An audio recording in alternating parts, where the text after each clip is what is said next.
Inanunsyo ni Vice President Sara Duterte na tatakbo raw siya sa susunod na eleksyon. Pero hindi malinaw kung para sa aling posisyon lalo't sa 2028 pa matatapos ang kanyang termino bilang vice-presidente. Nakatutok si Jandy Esteban ng GMA Regional TV, 1 Mindanao. Plano sa politika ang isa sa mga inilahad ni Vice President at DepEd Secretary Sara Duterte sa kanyang pagbisita ngayong araw sa Barangay Bagugaliera sa Davao City. Sa kanyang talumpati, inilahad ni Inday Sara na tatakbo siya sa susunod na eleksyon. Kalihog ko nga ako ang igsuon, si Mayor Baste o nga ako ang maguwang, si Congressman Mulong, nagsulti sila nga di sila magagal.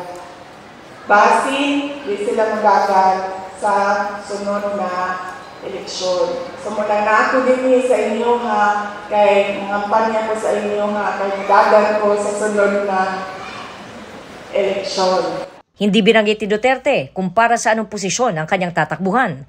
Pero ang susunod na eleksyon ay sa 2025 para sa mga senador, kongresista at mga lokal na opisyal.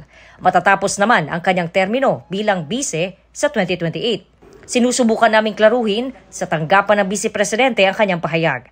Inihayag din ni Duterte ang kanyang pagkadismaya sa umano'y pamimili ng pirma para sa People's Initiative upang amyandahan ang isang probisyon sa saligang batas. It is an insult to the ordinary and poor Filipinos. It reflects the character of politicians of vote buying during elections. So, nakakasama ng loob na ginaganon yung mga tao na kailangan pa silang suhulan para papirmahin sa People's Initiative. Binigyang diin din niya ang pagtutulungan ng barangay at mga nasasakupan nito sa panahon ng kalamidad. Kailangan din umanong mapagmatsyag at huwag magpadala sa mga taong may mga masasamang hangarin. Para sa GMA Integrated News, Jandy Esteban, nakatutok 24 oras.